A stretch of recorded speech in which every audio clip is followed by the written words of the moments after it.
കർത്താവായ യേശു ക്രിസ്തുവിൽ ബഹുമാനീയരും അഭിഷക്തരുമായ ദൈവദാസന്മാർക്കും അനുഗ്രഹീതരായ ദൈവമക്കൾക്കും ധന്യനായ യേശു ക്രിസ്തുവിൻ്റെ നിസ്തുല്യ നാമത്തിൽ എൻ്റെ സ്നേഹവന്ദനം ഞാൻ അർപ്പിക്കുന്നു. കർത്താവിൻ്റെ മഹാകൃപയാലും കരുണയാലും ഇന്ന് രാത്രിയിലും ദൈവവചന പഠനത്തിനു വേണ്ടി ഒരുമിച്ച് കടന്നു വരുവാൻ ദൈവം നമ്മളെ സഹായിച്ചു. ഈ ക്ലാസ്സിൽ സംബന്ധിക്കുന്ന എല്ലാ പ്രിയപ്പെട്ടവരെയും ഓർത്ത് ഞാൻ ദൈവത്തിന് സ്തോത്രം ചെയ്യുന്നു. വിശിഷ്യാൽ ഈ ക്ലാസ്സിലേക്ക് പ്രഥമമായി കടന്നു വന്ന സഹോദരൻ ഫ്രെഡിക്കും കുടുംബത്തിനുമായിട്ട് സ്തോത്രം. നമ്മുടെ സഹോദരങ്ങളെല്ലാം ലൈവിൽ കടന്നു വന്ന് ദൈവവചനം പഠിക്കുവാൻ തടസ്സങ്ങളെല്ലാം മാറി ദൈവം അവരെ സഹായിക്കുമാറാകട്ടെ. കഴിഞ്ഞ പാൽക്കാലം മുഴുവൻ ക്രിസ്തുയേശുവിൽ നമ്മളെ ജയോത്സവമായി നടത്തിയ നമ്മുടെ സ്വർഗീയ പിതാവിനെ നമുക്ക് സ്തോത്രം ചെയ്യാം. മക്കളെന്നുള്ള നിലയിൽ സ്വർഗീയ പിതാവ് നമ്മളോട് കാണിക്കുന്ന സ്നേഹം, കരുണ, ആർദ്രത, വിശ്വസ്തത എല്ലാം അവർണ്ണനീയമാണ്. നമുക്ക് വേണ്ട ആത്മശക്തി നൽകുന്നതോടൊപ്പം മാനസിക ധൈര്യം നൽകി, ശരീരത്തിന് വേണ്ട സൗഖ്യം നൽകി, ഈ ലോകത്തിൽ പിശാചിൻ്റെ ആക്രമണങ്ങളിൽ നിന്ന് നമ്മളെ വിടുവിച്ച് തൻ്റെ ചിറകിൻ്റെ മറവിൽ നമ്മളെ പരിപാലിക്കുന്ന നമ്മുടെ കർത്താവിന് നമുക്ക് സ്തോത്രം ചെയ്യാം. ഇന്ന് രാത്രി സ്തുതികളോടും സ്തോത്രങ്ങളോടും കൂടെ ദൈവവചന പഠനത്തിലേക്ക് നമുക്ക് പ്രവേശിക്കാം. പരിശുദ്ധാത്മാവിൻ്റെ അനുസ്യൂതമായ നടത്തിപ്പ് ലഭ്യമാകേണ്ടതിന്, ദൈവകൃപ ധാരാളമായി നമ്മൾ പകരപ്പെടേണ്ടതിന്, കർത്താവ് യേശു ക്രിസ്തുവിനെ കുറിച്ചുള്ള ആഴമേറിയ വെളിപ്പാടുകൾ ഒക്കെ പ്രാപിക്കുവാൻ ദൈവം നമ്മളെ സഹായിക്കേണ്ടതിന് നമുക്ക് ദൈവസന്നിധിയിൽ നമ്മളെ തന്നെ താഴ്ത്തി പ്രാർത്ഥിക്കാം. തലകളെ വണക്കാം, കണ്ണുകളടക്കാം, നമുക്ക് പ്രാർത്ഥിക്കാം. സ്നേഹവാനായ ദൈവമേ, സ്വർഗീയ പിതാവേ,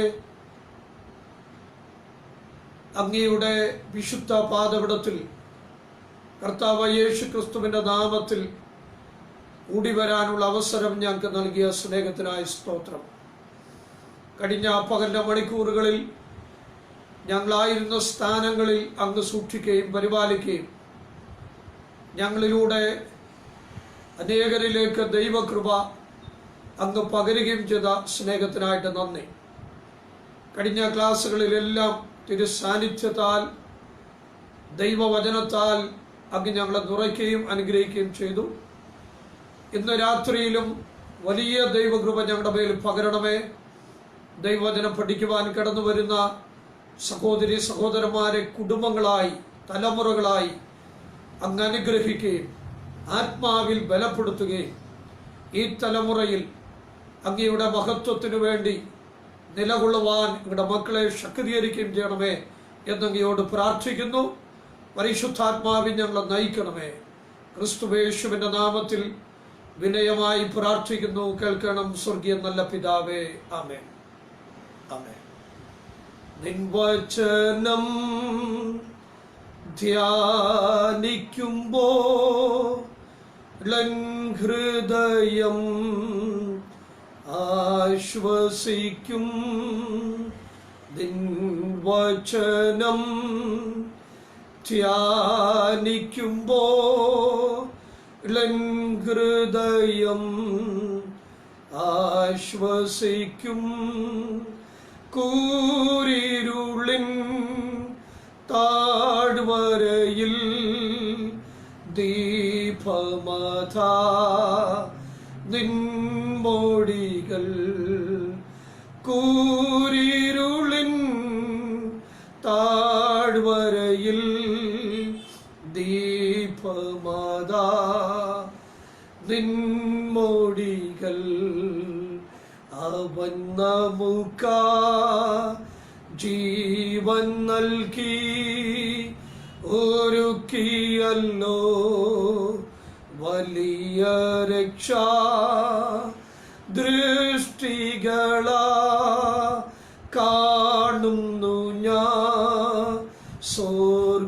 കനാ ദേശമത് ദൃഷ്ടികളാ കാണുന്നു ഞാൻ സ്വർഗകനാ ദേശമത്. കർത്താവിൻ്റെ സാന്നിധ്യം നമ്മുടെ ക്ലാസ്സിലുടനീളം അനുഭവിക്കുവാൻ ദൈവം ധാരാളമായി കൃപ നമ്മുടെ മേൽ ചൊരിയുമാറാകട്ടെ. ഇന്ന് രാത്രിയിൽ നിങ്ങളുമായി പങ്കുവെച്ച് തുടങ്ങുന്നത് വിശുദ്ധ ബൈബിളിലെ പുതിയ നിയമത്തിലെ അനുഗ്രഹീതമായ അത്യധികം അഗാധമായ ഒരു ലേഖനമായ എഫേസ്യ ലേഖനത്തിൽ നിന്നാണ് നിങ്ങളുമായിട്ട് പങ്കുവയ്ക്കുവാനായിട്ട് ഞാൻ താല്പര്യപ്പെടുന്നത്. ഇന്ന് രാത്രി മുതൽ തുടർന്നുള്ള ദിവസങ്ങളിൽ എഫേസ്യ ലേഖനത്തെ ആധാരമാക്കി പഠിക്കുവാനായിട്ടുള്ള ഒരു താല്പര്യവും നിയോഗവും എൻ്റെ ഉള്ളത്തിൽ കർത്താവ് നൽകുവാനിടയായിട്ട് നമ്മുടെ കർത്താവ് യേശു ക്രിസ്തുവിൻ്റെ മഹത്വത്തെക്കുറിച്ച്, കർത്താവ് യേശു ക്രിസ്തുവിൻ്റെ സ്വഭാവ സവിശേഷതകളെക്കുറിച്ച് ഒക്കെ പഠനമായി വിധേയമാക്കുവാൻ ദൈവം നമ്മളെ സഹായിക്കുവാനിടയായിട്ട് ഇന്ന് രാത്രി മുതലുള്ള ഈ പഠനം എഫേസ്യ ലേഖനത്തിൻ്റെ ആരംഭം മുതൽ അവസാനം വരെ പദാനുപദമായി അതിലടങ്ങിയിരിക്കുന്ന ആത്മീക മർമ്മങ്ങളെ അപഗ്രഥിക്കുവാനായിട്ട് നാം താല്പര്യപ്പെടുകയാണ്.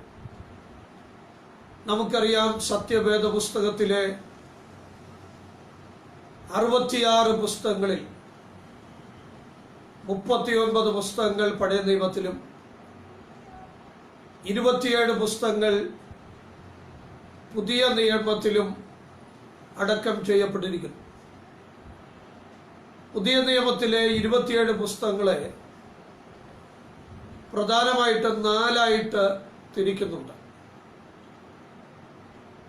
ഒന്നാമത്തത് സുവിശേഷങ്ങളെന്നാണ്. മത്തായി, മർക്കോസ്, ലൂക്കോസ്, യോഹന്നാൻ തുടങ്ങിയ ആദ്യത്തെ 4 പുസ്തകങ്ങൾ സുവിശേഷങ്ങൾ എന്ന ഗണത്തിൽ ഉൾപ്പെടും. രണ്ടാമത്തെ വിഭജനം എന്ന് പറയുന്നത് ചരിത്രം എന്നുള്ളതാണ്. സഭയുടെ ചരിത്രം വെളിപ്പെടുത്തുന്ന അപ്പോസ്തല പ്രവൃത്തി എന്ന പുസ്തകം ചരിത്ര ഗ്രന്ഥമാണ്. സഭയുടെ ആരംഭം മുതലുള്ള ചരിത്രം അത് വിശകലനം ചെയ്യും. റോമാലേഖനം മുതൽ യൂദായുടെ ലേഖനം വരെയുള്ള 21 ലേഖനങ്ങൾ മൂന്നാമത്തെ ഡിവിഷനായിട്ട് വരും. ലേഖനങ്ങൾ 21 ലേഖനങ്ങൾ നമുക്ക് കാണുവാനായിട്ട് കഴിയും. ഏറ്റവും ഒടുവിലായി വെളിപ്പാട് വേദപുസ്തകത്തിലെ സമാപന പുസ്തകം എന്നുള്ള നിലയിൽ യുഗാന്ത്യപരമായ കാര്യങ്ങളെ ചർച്ച ചെയ്യുന്ന ഒരു ഗ്രന്ഥമായി വെളിപ്പാട് പുസ്തകത്തെ നമുക്ക് കാണുവാനായിട്ട് കഴിയും. 21 ലേഖനങ്ങളെ മൊത്തത്തിൽ 2 നമുക്ക് തിരിക്കുവാനായിട്ട് സാധിക്കും. ഒന്ന് പൗലോസിന്റെ ലേഖനങ്ങൾ അഥവാ പോളൈൻ എപ്പിസ്റ്റൽസ്. 2 പൊതുവായ ലേഖനങ്ങൾ അഥവാ ജനറൽ എപ്പിസ്റ്റൽസ് എന്ന് 2 നമുക്ക് തിരിച്ച് പഠന വിധേയമാക്കുവാനായിട്ട് കഴിയും. പൗലോസിന്റെ ലേഖനങ്ങളെ വേദശാസ്ത്രപരമായി അല്ലെങ്കിൽ വേദശാസ്ത്രപരമായ അടിസ്ഥാനത്തിൽ 4 ഗ്രൂപ്പുകളായിട്ട് നമുക്ക് തിരിക്കുവാനായിട്ട് കഴിയും. ഒന്നാമത്തെ ഗ്രൂപ്പ് എന്ന് പറയുന്നത് രക്ഷാ തത്വശാസ്ത്രപരമാണ്, അഥവാ സോറ്റിയോളജിക്കലായിട്ടുള്ള എപ്പിസ്റ്റൽസ് ആണ് എന്ന് കാണുവാൻ സാധിക്കും. രക്ഷാ തത്വശാസ്ത്രപരമായ ഈ ഗ്രൂപ്പിൽപ്പെടുന്നത് കൊരിന്ത്യർക്ക് എഴുതിയ 1-2 ലേഖനങ്ങളും ഗലാത്യ ലേഖനവും റോമർക്ക് എഴുതിയ ലേഖനവുമാണ്. രണ്ടാമത്തെ ഗ്രൂപ്പ് എന്ന് പറയുന്നത് ക്രിസ്തുശാസ്ത്രപരമാണ്, അഥവാ ക്രിസ്റ്റോളജിക്കൽ എപ്പിസ്റ്റൽസ് എന്നറിയപ്പെടും. ഈ ക്രിസ്തുശാസ്ത്രപരമായ ലേഖനങ്ങളിൽ ഉൾപ്പെടുന്നത് എഫേസ്യർക്ക് എഴുതിയ ലേഖനം, കൊലോസ്യർക്ക് എഴുതിയ ലേഖനം, ഫിലിപ്പിയർക്ക് എഴുതിയ ലേഖനം, ഫിലേമോൻ എഴുതിയ ലേഖനം. ഈ 4 ലേഖനങ്ങൾ ക്രിസ്തുശാസ്ത്രപരമായ ഗ്രൂപ്പിൽപ്പെടുന്ന ലേഖനങ്ങളാണ്. മൂന്നാമത്തെ ഗ്രൂപ്പ് എന്ന് പറയുന്നത് സഭാ തത്വശാസ്ത്രപരമാണ്. സഭാതത്വശാസ്ത്രപരം എന്ന് പറഞ്ഞാൽ എക്ലിഷ്യോളജിക്കൽ എപ്പിസ്റ്റൽസ് എന്ന് പറയും. ഈ സഭാതത്വശാസ്ത്രപരമായ ഗ്രൂപ്പിൽപ്പെടുന്നത് 1-2 തിമോത്തിയോസിന്റെ ലേഖനങ്ങൾ, തീത്തോസിന്റെ ലേഖനമാണ്. ഈ 3 ലേഖനങ്ങളെ മറ്റൊരു പേരിൽ കൂടെ അറിയപ്പെടുന്നുണ്ട്. ഇടയ ലേഖനങ്ങൾ അഥവാ പാസ്റ്ററൽ എപ്പിസ്റ്റൽസ് എന്ന പേരിലും ഈ ലേഖനങ്ങൾ അറിയപ്പെടുന്നതായി നമുക്ക് മനസ്സിലാക്കുവാനായിട്ട് സാധിക്കും. നാലാമത്തെ ഗ്രൂപ്പ് എന്ന് പറയുന്നത് ദൈവവചനം നമ്മൾ പഠിക്കുമ്പോൾ അത് ഭാവി കാല ശാസ്ത്രപരമായിട്ടുള്ള ലേഖനങ്ങളാണ്, അല്ലെങ്കിൽ യുഗാന്ത്യപരമായ കാര്യങ്ങളെ വിശകലനം ചെയ്യുന്ന ലേഖനങ്ങളാണ്. എസ്കറ്റോളജിക്കൽ എപ്പിസ്റ്റൽസ് എന്നാണ് അതിനെ വിളിക്കുന്നത്. ഈ എസ്കറ്റോളജിക്കൽ എപ്പിസ്റ്റൽസിൽ ഉൾപ്പെടുന്നത് തെസ്സലോനിക്കർക്ക് എഴുതിയ 1-2 ലേഖനങ്ങളാണ്. ഇങ്ങനെ പൗലോസിന്റെ ലേഖനത്തെ 4 ഗ്രൂപ്പുകളായി തിരിച്ച് പഠിക്കുവാനായിട്ട് പഠിതാക്കൾ ശ്രമിക്കാറുണ്ട്. എഫേസ്യ ലേഖനം ഉൾപ്പെട്ടിരിക്കുന്നത് ക്രിസ്തുശാസ്ത്രപരമായ ലേഖനങ്ങളുടെ ഗ്രൂപ്പിലാണ്,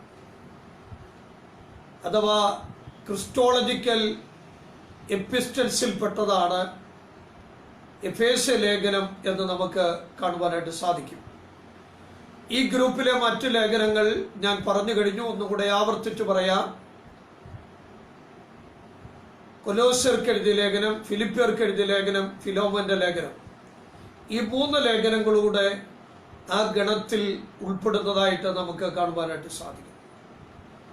ഈ 4 ലേഖനങ്ങളും എഫേസ്യ ലേഖനം, ഫിലിപ്പിയ ലേഖനം, കൊലോസ്യർക്ക് എഴുതിയ ലേഖനം, അതേപോലെ ഫിലോമോൻ എഴുതിയ ലേഖനം, ഈ 4 ലേഖനങ്ങളും അപ്പോസ്തലനായ പൗലോസ് റോമൻ കാരാഗ്രഹത്തിൽ കിടന്ന് AD 60-നും 63-നും നടുവിൽ എഴുതിയ ലേഖനങ്ങളാണ്.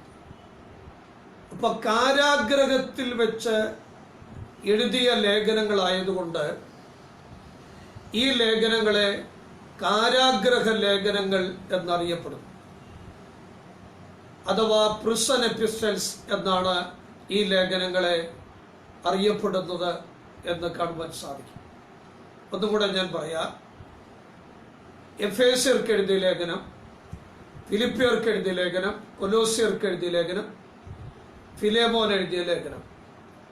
ഈ 4 ലേഖനങ്ങളും റോമൻ കാരാഗ്രഹത്തിൽ വെച്ച് ധന്യനായ പൗലോസ് ലീഗ പരിശുദ്ധാത്മപൂർണനായി എഴുതിയ ലേഖനങ്ങളാണ്. അതിനാൽ കാരാഗ്രഹത്തിൽ വെച്ച് എഴുതപ്പെട്ടതുകൊണ്ട് ഈ 4 ലേഖനങ്ങളെ കാരാഗ്രഹ ലേഖനങ്ങൾ അഥവാ പ്രിസൺ എപ്പിസ്റ്റൽസ് എന്ന് വിളിക്കുന്നു. സ്തോത്രം, ഹല്ലേലൂയ. പൗലോസ് ലീഗയുടെ ജീവിത സായാഹ്ന വേളയിൽ റോമിൽ നിന്നുമാണ് ഈ 4 ലേഖനങ്ങളും എഴുതിയത് എന്ന് നമുക്ക് മനസ്സിലാക്കുവാനായിട്ട് കഴിയുന്നു. ഒന്നും കൂടെ ഞാൻ ആവർത്തിച്ച് പറയട്ടെ. ക്രിസ്താബ്ദം 60-നും 63-നും നടുവിലുള്ള കാലയളവിലാണ് ഈ ലേഖനങ്ങൾ എഴുതിയത് എന്ന് കാണുവാനായിട്ട് കഴിയും. AD 62 എഫേസ്യ ലേഖനം എഴുതിയത് എന്ന് പൊതുവിൽ അംഗീകരിക്കപ്പെട്ടു വരുന്നു എന്ന് കാണുവാനായിട്ട് നമുക്ക് കാണുവാൻ സാധിക്കും.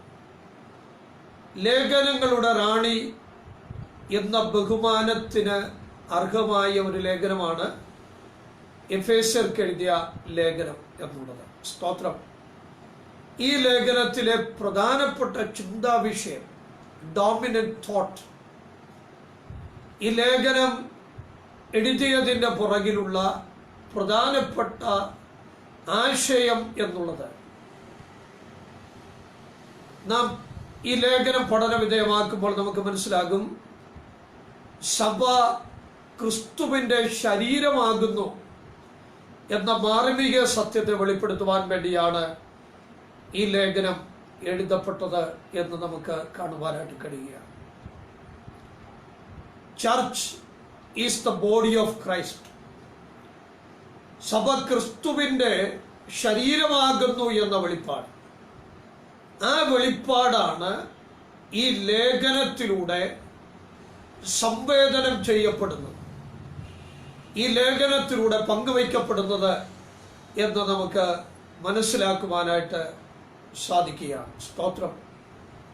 ഈ ലേഖനത്തിൽ 6 അധ്യായങ്ങളാണ് ഈ ലേഖനത്തിൽ നമുക്ക് കാണുവാനായിട്ട് കഴിയുന്നത്.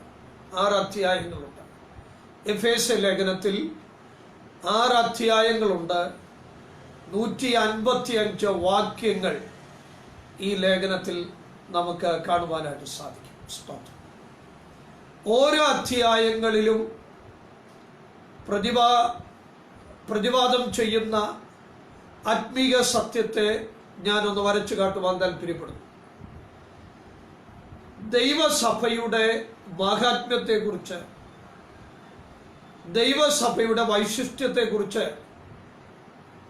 ഈ ലേഖനത്തിൽ പങ്കുവയ്ക്കപ്പെടുന്നതായിട്ട് നമുക്ക് കാണുവാനായിട്ട് കഴിയും.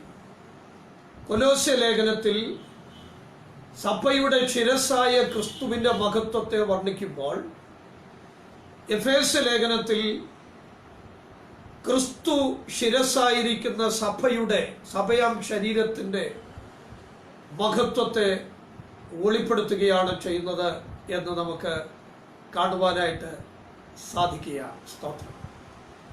ഈ 6 ലേഖനങ്ങളിലും സഭയെക്കുറിച്ച് പറഞ്ഞിരിക്കുന്ന വിഷയങ്ങൾ നമ്മൾ വളരെ ആഴത്തിൽ അപഗ്രഥിക്കുകയും പഠിക്കുകയും ചെയ്യേണ്ടതാകുന്നു എന്ന് ഞാൻ ഓർമ്മപ്പെടുത്തുവാനായിട്ട് താല്പര്യപ്പെടുകയാണ്. 1-ാം അധ്യായത്തിൽ പ്രധാനമായിട്ട് പങ്കുവച്ചിരിക്കുന്ന ആത്മിക മർമ്മം എന്നുള്ളത് ദൈവസഭ ക്രിസ്തുവിൻ്റെ ജീവനുള്ള ശരീരം എന്നുള്ളൊരു വിഷയമാണ്. ദൈവസഭ ക്രിസ്തുവിൻ്റെ ജീവനുള്ള ശരീരം എന്നൊരാത്മിക മർമ്മം ഇവിടെ പങ്കുവയ്ക്കപ്പെട്ടിരിക്കുന്നതായി നമുക്ക് കാണുവാനായിട്ട് സാധിക്കും. അപ്പോൾ കർത്താവായ യേശു ക്രിസ്തുവിൻ്റെ ജീവനുള്ള ശരീരമാണ് ദൈവസഭ എന്ന മർമ്മം ശ്ലീഹനിലൂടെ പരിശുദ്ധാത്മാവ് പങ്കുവയ്ക്കും. ഈ മർമ്മം വാസ്തവത്തിൽ ശ്ലീഹന് ലഭിച്ചത്, ശ്ലീഹന്റെ ജീവിതത്തിൽ ആദ്യമായി കർത്താവായ യേശു ക്രിസ്തുവിനെ പിതാവാം ദൈവം വെളിപ്പെടുത്തി കൊടുത്ത സന്ദർഭത്തിലാണ്.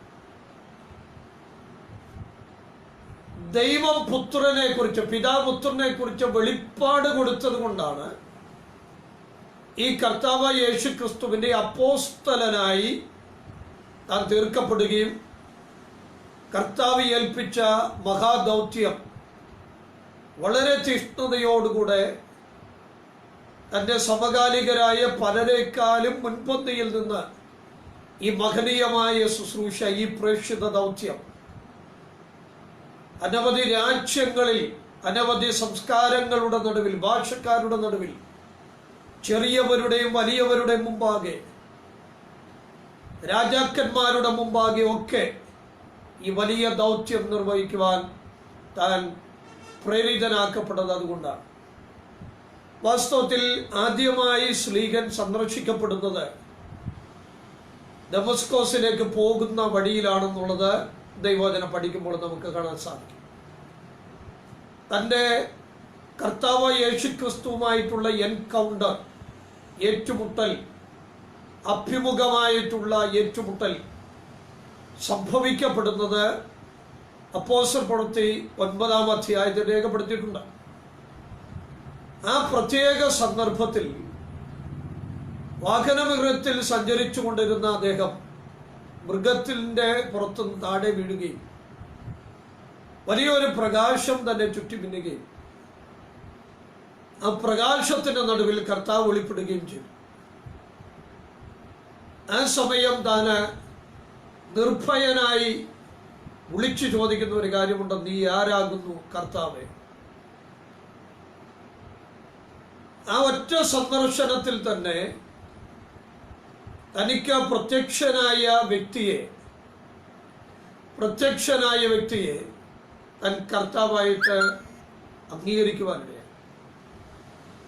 അങ്ങനെ താൻ വിളിച്ചു ചോദിക്കുകയാണ്: നീ ആരാകുന്നു കർത്താവേ എന്ന് വിളിച്ചു. കർത്താവിനെ നീ ഉപദ്രവിക്കുന്ന നസ്രായന യേശുവാകുന്നു ഞാൻ. ഈ വാക്ക് തൻ്റെ ഹൃദയത്തിലേക്ക് ആഴ്ന്നിറങ്ങി. തൻ്റെ ഉള്ളത്തിൽ ആ വാക്കുകൾ വലിയ തലങ്ങളിലേക്ക് തന്റെ ചിന്തകളെ ഉദ്ദീപിപ്പിച്ചു. ആ സന്ദർശനവും ആ വാക്കും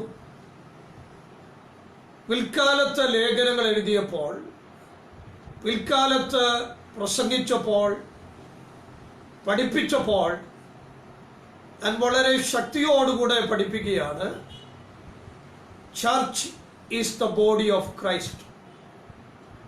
സഭ എന്നത് കർത്താവ് യേശു ക്രിസ്തുവിന്റെ ശരീരമാണ്. ക്രിസ്തു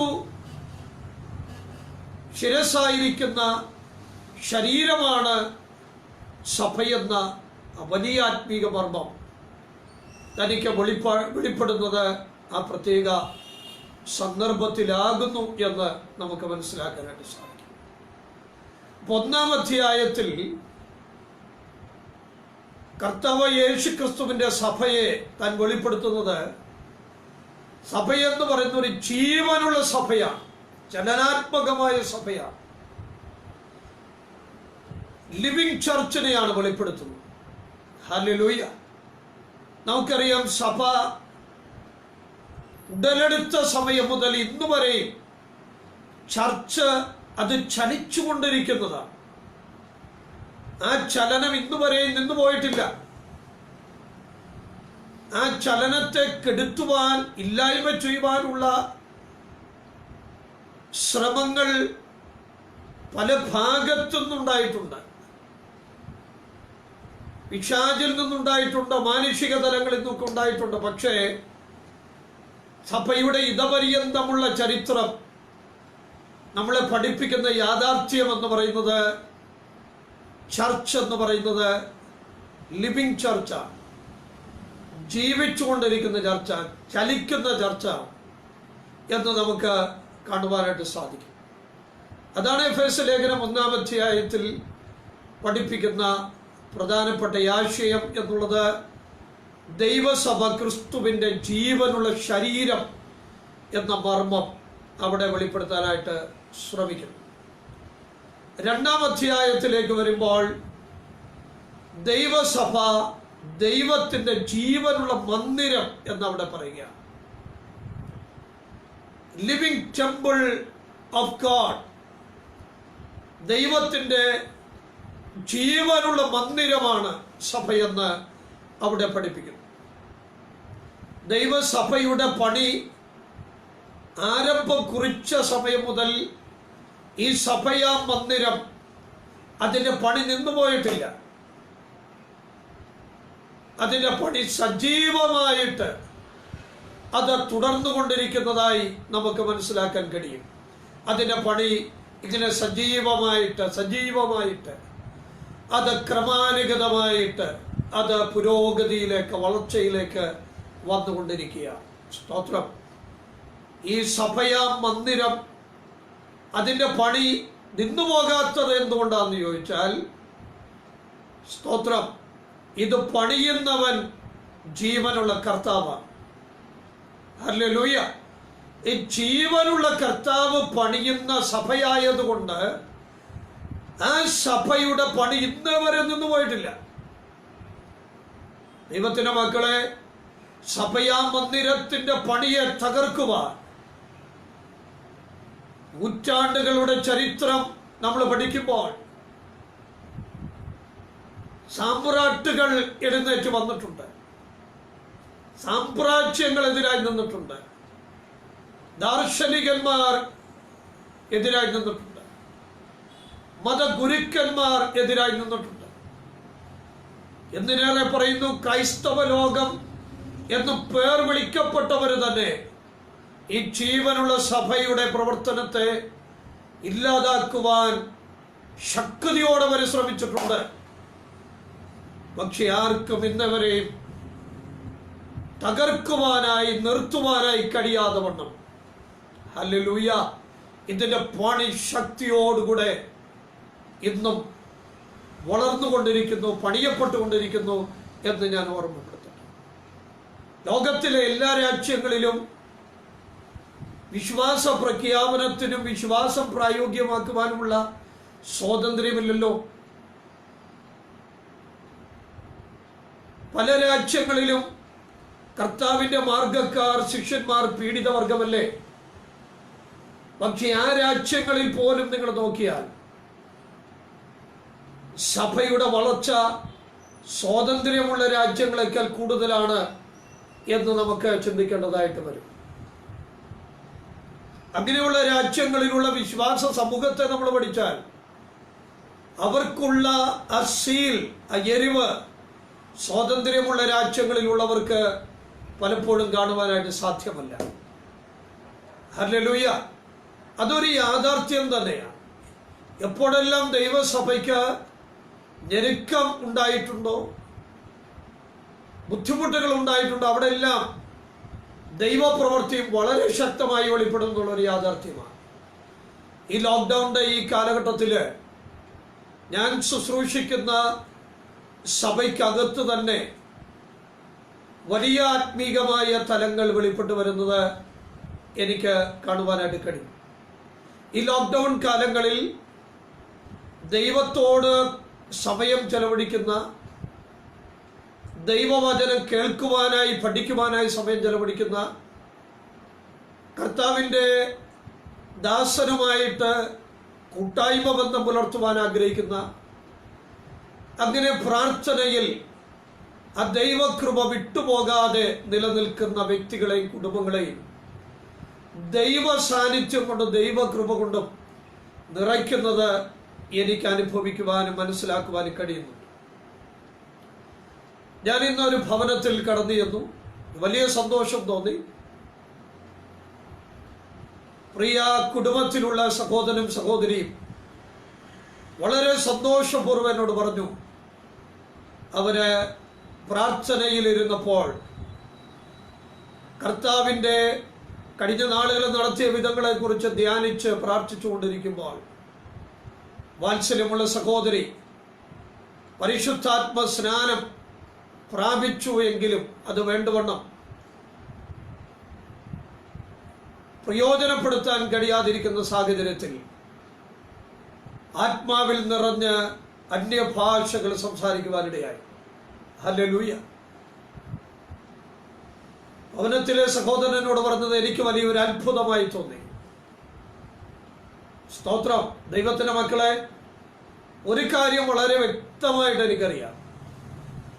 ഈ യഥാർത്ഥമായി ആത്മ അനുഗ്രഹങ്ങളെ പ്രാപിക്കുന്ന ദൈവമക്കൾ ദൈവത്തോട് അടുത്ത് ചെലവഴിക്കും. അതുമാത്രമല്ല, സഭയിൽ ശുശ്രൂഷിക്കുന്ന അഭിഷക്ത ദൈവദാസനുമായി അവർക്ക് ബന്ധമുണ്ടാകും, കൂട്ടായ്മയുണ്ടാകും, പ്രാർത്ഥനയുണ്ടാകും. അങ്ങനെ ഒരു വലിയ നടത്തിപ്പ്. അതാണ് ഒരു ശരിയായ ആത്മീക പക്വതയുടെ ലക്ഷണം എന്നുള്ളത്.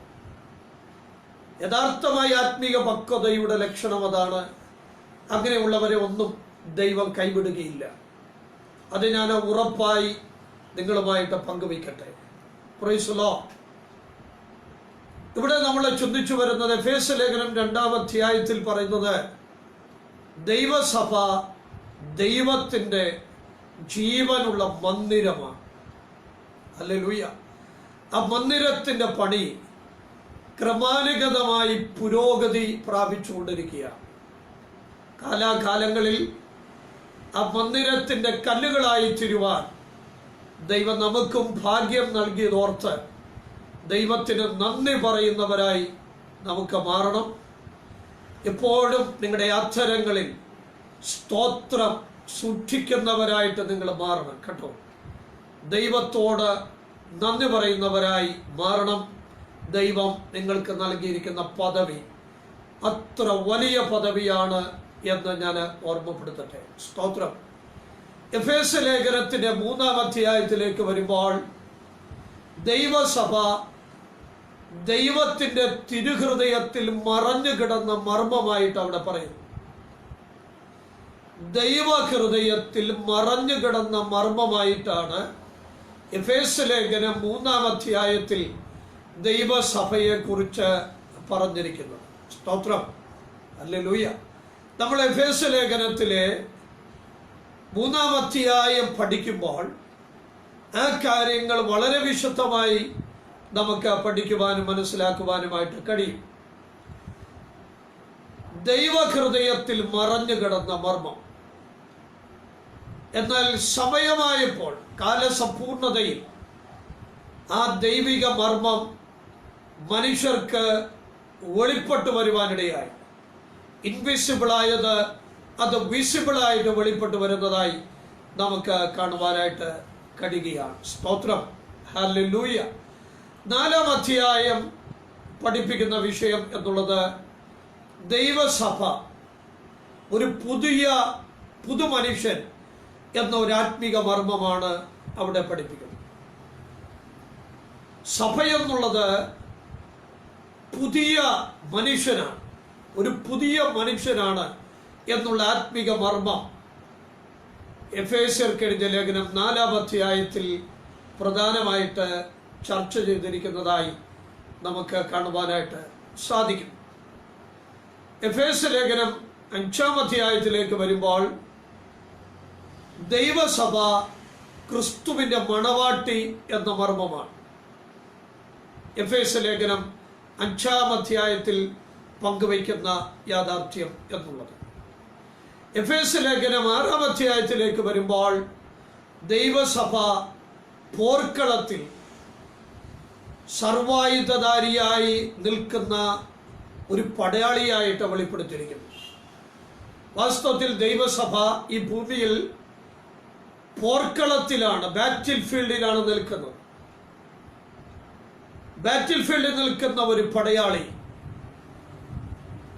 സർവായുധധാരിയായിട്ടാണ് നിൽക്കുന്നത്. നമുക്കറിയാം, ശിരസ് മുതൽ പാദം വരെ അദ്ദേഹം കവർ ചെയ്യപ്പെട്ട് പ്രത്യേകമായി സജ്ജീകരിക്കപ്പെട്ട വസ്ത്രങ്ങളും ആയുധങ്ങളും ഒക്കെ അണിഞ്ഞുകൊണ്ടാണ് ഒരു സോൾജിയർ പടക്കളത്തിൽ നിൽക്കുന്നത്. ഹല്ലേലൂയ. ഈ 6 വിധത്തിൽ എഫേസ്യ ലേഖനത്തിന്റെ 6 അധ്യായങ്ങളിൽ വളരെ വിശദമായി സഭയെക്കുറിച്ച് പഠിപ്പിക്കുന്നതായി നമുക്ക് കാണുവാനായിട്ട് കഴിയും. പ്രിയമുള്ളവരെ, നാം ഉൾപ്പെട്ടു നിൽക്കുന്ന സഭയെക്കുറിച്ചുള്ള ആത്മീക മർമ്മങ്ങൾ നാം ഗ്രഹിക്കുന്നോറും ക്രിസ്തുവിലുള്ള നമ്മുടെ സ്ഥാനത്തെ ഗ്രഹിച്ചുകൊണ്ട് വളരെ കോൺഫിഡൻസോടുകൂടെ, അഷ്വറൻസോടുകൂടെ ഈ ഭൂമിയിൽ കർത്താവിൻ്റെ സാക്ഷികളായി ജീവിക്കുവാനായിട്ട് നമുക്ക് കഴിയും. സ്തോത്രം. അതുകൊണ്ട് തന്നെയാണ് ഈ ലേഖനങ്ങളൊക്കെ ശ്ലീഹന്മാരിലൂടെ കാലാകാലങ്ങളിൽ ദൈവസഭയ്ക്ക് എഴുതി സഭയുടെ നാഥനായ കർത്താവ് കൈമാറിയത്. സ്തോത്രം. എന്തുകൊണ്ടെന്നാൽ സഭയുടെ നാഥനെ കുറിച്ചുള്ള വെളിപ്പാട് സഭയിലുള്ള ദൈവമക്കൾക്കുണ്ടാകണം.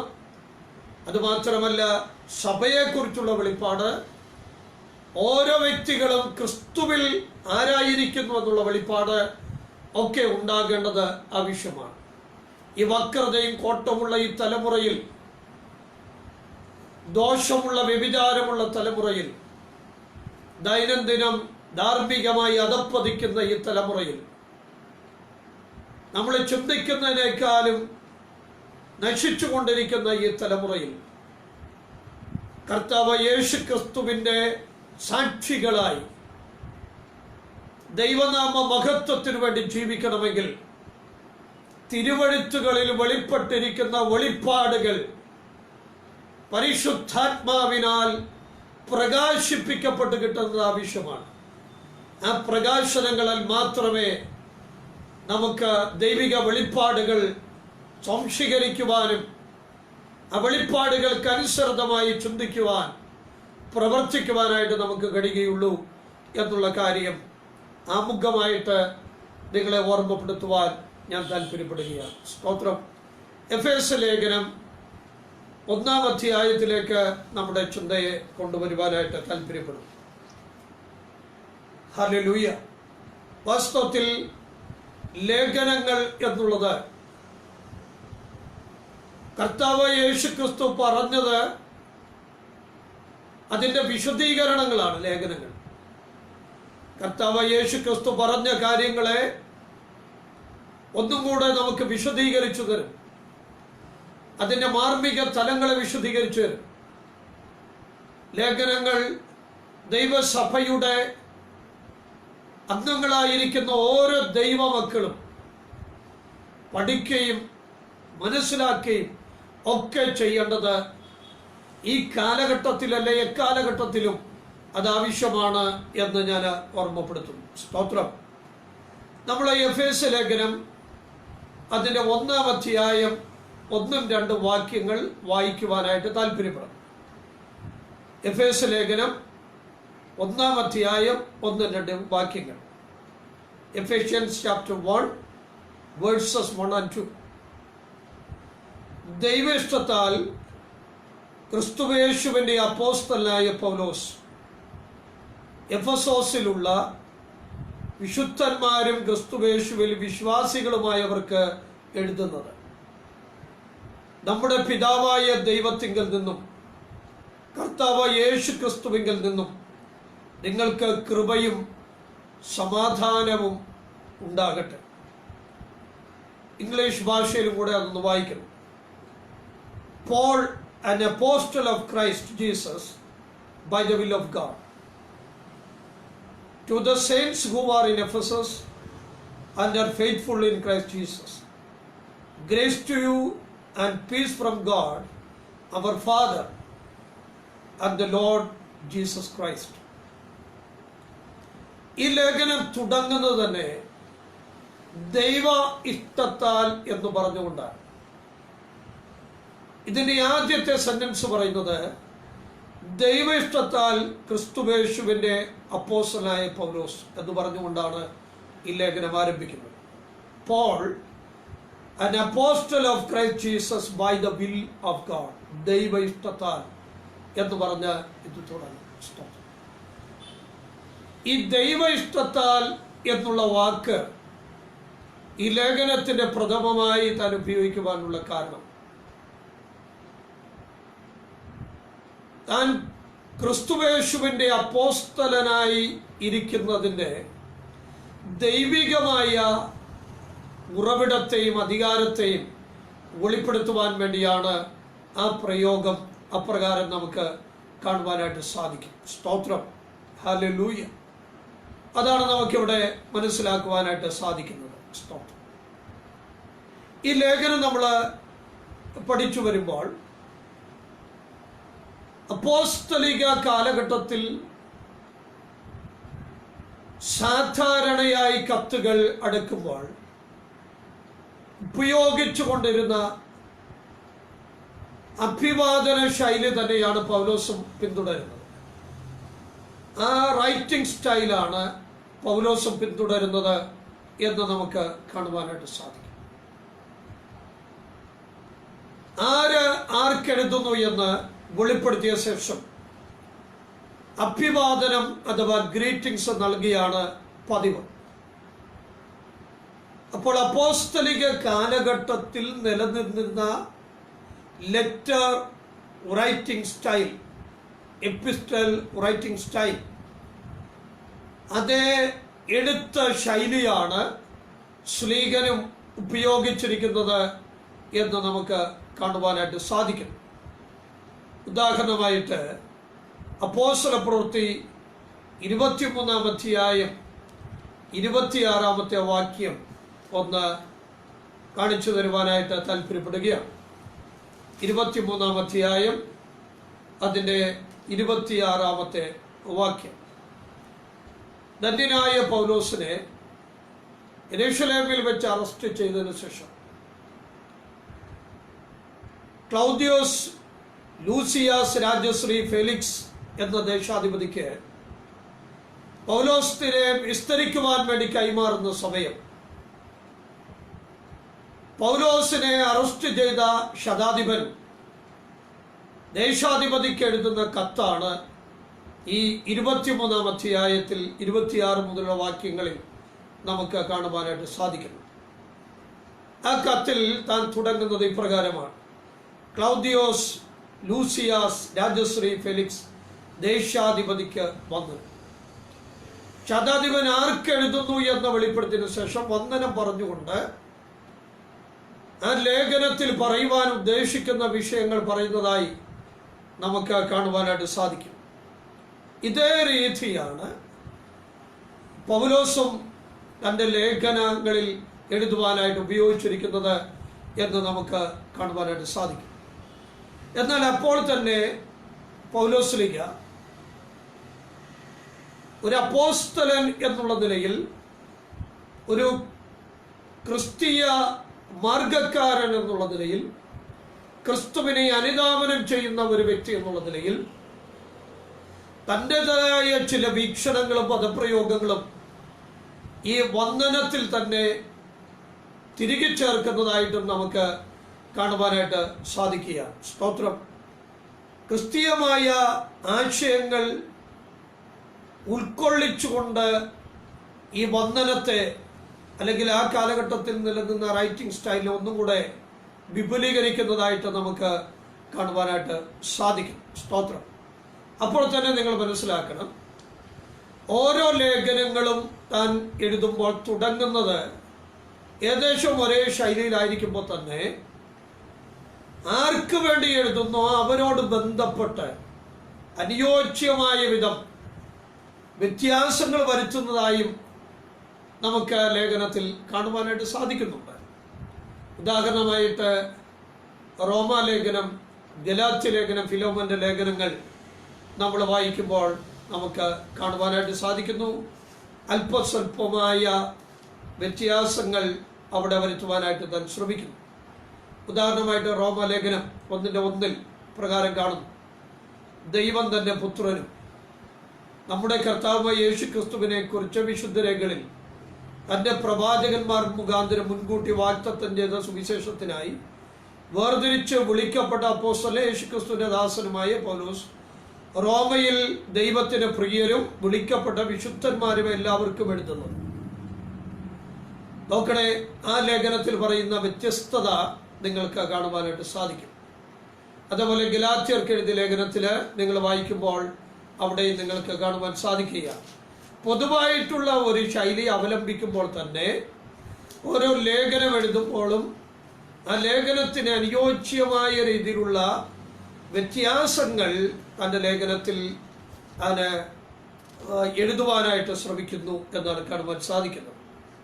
ഗലാത്യ ലേഖനം 1:1-2 വാക്യങ്ങളിൽ കാണുന്നു: മനുഷ്യരിൽ നിന്നല്ല, മനുഷ്യനാലുമല്ല, യേശുക്രിസ്തുവിനാലും അവനെ മരിച്ചവരുടെ നിന്ന് ഉയർപ്പിച്ച പിതാവായ ദൈവത്താലും അത്രേ അപ്പോസ്തലനായ പൗലോസും കൂടെയുള്ള സകല സഹോദരന്മാരും ഗലാത്യ സഭകൾക്ക് എഴുതുന്നത് എന്നവിടെയും പറഞ്ഞിരിക്കുന്നതായി നമുക്ക് കാണുവാനായിട്ട് സാധിക്കുകയാണ്. സ്തോത്രം. അപ്പോൾ ഈ ലേഖനങ്ങളെ ഒക്കെ നമ്മൾ പഠിക്കുമ്പോൾ തന്നെ പരിചയിച്ചതും കണ്ടതുമായ അതേ ശൈലികൾ പിന്തുടരുന്നതായി നമുക്ക് കാണുവാനായിട്ട് സാധിക്കും. ഈ ലേഖനം തുടങ്ങുമ്പോൾ തന്നെ പൗലോസിനെ തന്നെ കുറിച്ച് തന്നെ പറയുന്ന ചില കാര്യങ്ങളാണ് എന്നുള്ളത് ഞാൻ ഓർമ്മപ്പെടുത്തട്ടെ. അതാണ് നമ്മൾ ചിന്തിക്കാൻ തുടങ്ങിയത്. ദൈവേഷ്ടത്താൽ ക്രിസ്തുവേശുവിന്റെ അപ്പോസ്തലൻ എന്ന പദപ്രയോഗം ഇത് 3 കാര്യങ്ങൾ സൂചിപ്പിക്കുന്നു. ഒരു കാര്യം ഒന്നുകൂടെ ആവർത്തിച്ച് ഞാൻ പറയാം. തന്റെ അപ്പോസ്തലത്തിന്റെ ദൈവികമായ അധികാരവും സ്ഥാനവും ഇവിടെ സൂചിപ്പിക്കുകയാണ്. ധന്യനായ പൗലോസ് ദൈവേഷ്ടത്താൽ അപ്പോസ്തലനായി തീർന്ന ഒരു വ്യക്തിയാണ്. ആ അപ്പോസ്തലിക പദവി താൻ ലഭ്യമാക്കപ്പെട്ട പദവി ഉപയോഗിച്ചുകൊണ്ട് കർത്താവിൻ്റെ ശുശ്രൂഷയിൽ വളരെ തീഷ്ണതയോടെ താൻ പ്രവർത്തിക്കുന്ന ആളാണ്.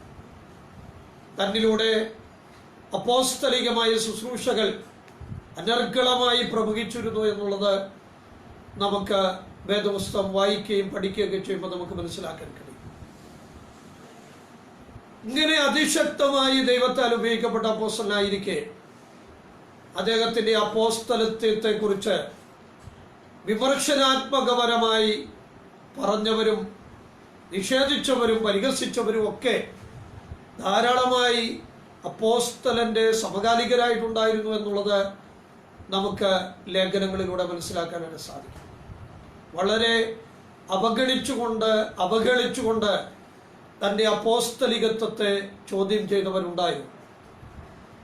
അതുകൊണ്ട് തന്നെ വളരെ പർപ്പസ്ഫുള്ളായിട്ട് തന്നെ തൻ്റെ അപ്പോസ്തലികത്വം എന്ന് പറയുന്നത് ദൈവത്താൽ തനിക്ക് ലഭ്യമായതാണ് എന്നുള്ള വിഷയം താൻ എടുത്ത് അവിടെ പറയുന്നതായി നമുക്ക് കാണുവാനായിട്ട് കഴിയുകയാണ്. സ്തോത്രം, ഹല്ലേലൂയ. ഇനി അത് പറയുന്നത് അഹങ്കാരത്തോടുകൂടെ അല്ല പറയുന്നത്, നിഗളഭാവത്തോടുകൂടെ അല്ല, താൻ ആരായിരിക്കുന്നു എന്നുള്ള ബോധ്യതയിലാണ് അത് പറയുന്നത്.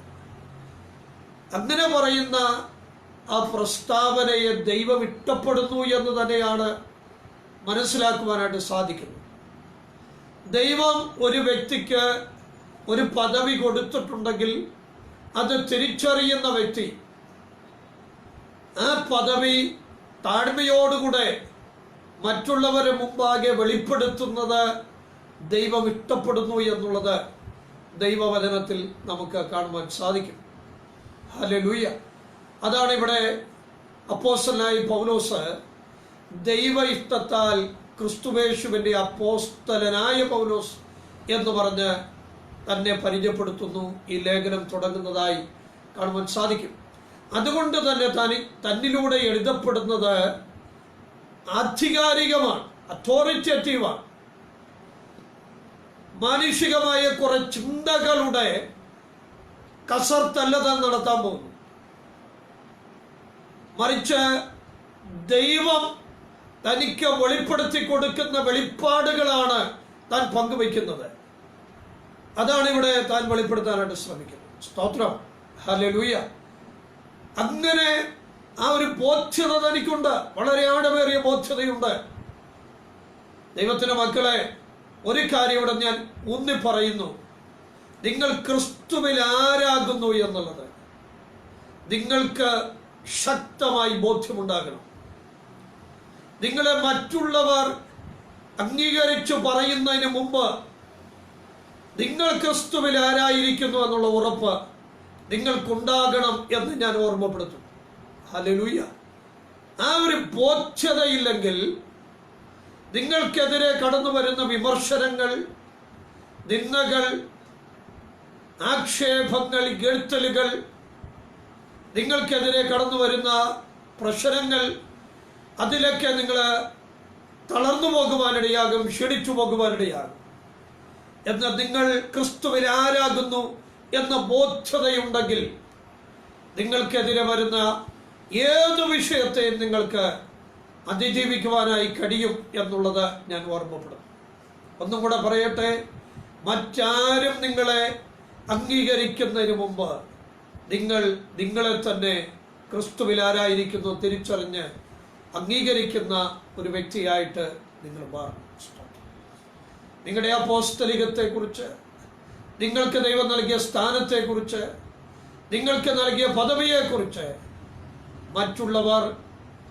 നിങ്ങളോട് ആക്ഷേപങ്ങളും വിമർശനങ്ങളും ഒക്കെ ഉയർത്തുമ്പോൾ, ഹല്ലേലൂയ, നിങ്ങൾക്ക് തന്നെ അബോധതയുണ്ടെങ്കിൽ നിങ്ങൾക്ക് നിങ്ങളെ ധൈര്യപ്പെടുത്തുവാനായിട്ട് സാധിക്കും. രണ്ടാമത് ഈ പ്രയോഗം ഉപയോഗിക്കുവാനുള്ള ഒരു കാരണം എന്നുള്ളത്, രണ്ടാമത്തെ കാരണമായി ഞാൻ പറയട്ടെ, താനിത് ഒരു തൊഴിലായി സ്വയം തെരഞ്ഞെടുത്തതല്ല എന്ന് വെളിപ്പെടുത്താൻ. കർത്താവിൻ്റെ വേല ഒരു തൊഴിലായി സ്വയം തെരഞ്ഞെടുത്ത ഒരു വേലയല്ല എന്ന് വെളിപ്പെടുത്തുവാൻ വേണ്ടി. അപ്പം അതിൻ്റെ അർത്ഥം എന്താണ്? ദൈവവേലയെ ഒരു തൊഴിലായി കണ്ടുകൊണ്ട് ആ വേലയിലൂടെ ചിലതൊക്കെ നേടിയെടുക്കാമെന്ന് പറഞ്ഞ് വേല ചെയ്യുന്ന വേലക്കാരുമുണ്ട് എന്നുള്ളതാണ് ഇതിലൂടെ മനസ്സിലാക്കുവാനായിട്ട് സാധിക്കും. എന്നാൽ അപ്പോസ്തലനായ പൗലോസ് ഇത് സ്വയം തെരഞ്ഞെടുത്ത ഒരു വേലയല്ല. നമുക്കറിയാം, കർത്താവ് യേശു ക്രിസ്തുവിനും തൻ്റെ ശിഷ്യന്മാർക്കുമെതിരെ അതിതീക്ഷ്ണമായി അവരെ നശിപ്പിച്ചു കളയുവാൻ, മുച്ചൂടുമുടിക്കുവാൻ ശ്രമിച്ച ഒരു മനുഷ്യനാണ് താന് എന്ന് കാണുവാൻ സാധിക്കും. ആ ശ്രമവേളയിൽ പിതാവ് പുത്രനെ തന്നിൽ വെളിപ്പെടുത്തിയത് കൊണ്ട് മാത്രമല്ല, ഈ വേലയ്ക്കായി ദൈവ ഇഷ്ടപ്രകാരം ദൈവം തന്നെ തിരഞ്ഞെടുത്ത് ആക്കി വെച്ചത് കൊണ്ടാണ് താൻ കർത്താവിൻ്റെ വേലയിലായിരിക്കുന്നത്. ആമേൻ. അതാണ് താൻ ഇവിടെ ഉറപ്പിച്ച് പറയാനായിട്ട് ശ്രമിക്കുന്നത്. മൂന്നാമത്തെ വിഷയം ഞാൻ ഓർമ്മപ്പെടുത്തട്ടെ, ഇത് മനുഷ്യരാരും തനിക്ക് കൊടുത്തതല്ല. സ്തോത്രം. മനുഷ്യരാരും തൻ്റെ പ്രാപ്തിയും കഴിവും ഉത്സാഹമൊക്കെ കണ്ടിട്ട് അവര് പിടിച്ച് ഏൽപ്പിച്ചതല്ല ഈ വേല. മറിച്ച് ദൈവം തൻ്റെ കരുണയാൽ തന്നെ ഏൽപ്പിച്ച വേലയാണ് എന്നുള്ള ബോധ്യത ഉള്ളതുകൊണ്ട് താൻ ഇവിടെ പറയുന്നു, ദൈവത്വത്താൽ ക്രിസ്തുയേശുവിൻ്റെ അപ്പോസ്തലനായ പൗലോസ് എന്നവിടെ പറയുന്നതായി നമുക്ക് കാണുവാനായിട്ട് സാധിക്കും. സ്തോത്രം. ഈ വിഷയം താൻ വളരെ വ്യക്തമായി ലേഖനധോര പങ്കുവയ്ക്കുന്നതായി നമുക്ക് കാണുവാനായിട്ട് സാധിക്കുന്നുണ്ട്. 1 കൊരിന്ത്യർ ലേഖനം അതിൻ്റെ 1-ാം അധ്യായത്തിലേക്ക് വരുമ്പോൾ നമുക്കത് കാണുവാനായിട്ട് സാധിക്കുന്നു. 1 Corinthians chapter 1 verse 1. ഇതിൽ പ്രകാരമാണ് താൻ പറയുന്നത്, ദൈവത്വത്താൽ യേശു ക്രിസ്തുവിൻ്റെ അപ്പോസ്തലനായി വിളിക്കപ്പെട്ട പൗലോസ്. ഉണ്ടോ? 1 കൊരിന്ത്യർ ലേഖനം 1-ാം അധ്യായം 1-ാം വാക്യത്തിലും താൻ അത് പറയുന്നതായി നമുക്ക് കാണുവാനായിട്ട് സാധിക്കുന്നു. അതുപോലെ 2 തിമോഥെയോസിന്റെ ലേഖനത്തിലേക്ക് വരുമ്പോൾ അവിടെ നമ്മൾ കാണുവാനായിട്ട് കഴിയുന്നു. 2 തിമോത്തിയിൽ നമ്മളത് കാണുകയാണ്. 2 തിമോത്തി chapter 1 verse 1. ക്രിസ്തുയേശുവിലുള്ള ജീവന്റെ വാഗ്ദത്തപ്രകാരം ദൈവ ഇഷ്ടത്താൽ ക്രിസ്തുയേശുവിന്റെ അപ്പോസ്തലനായ പൗലോസ്. ഉണ്ടോ? അവിടെയും താനത് പറയുന്നതായി നമുക്ക് കാണുവാൻ സാധിക്കും. ഹല്ലേലൂയ.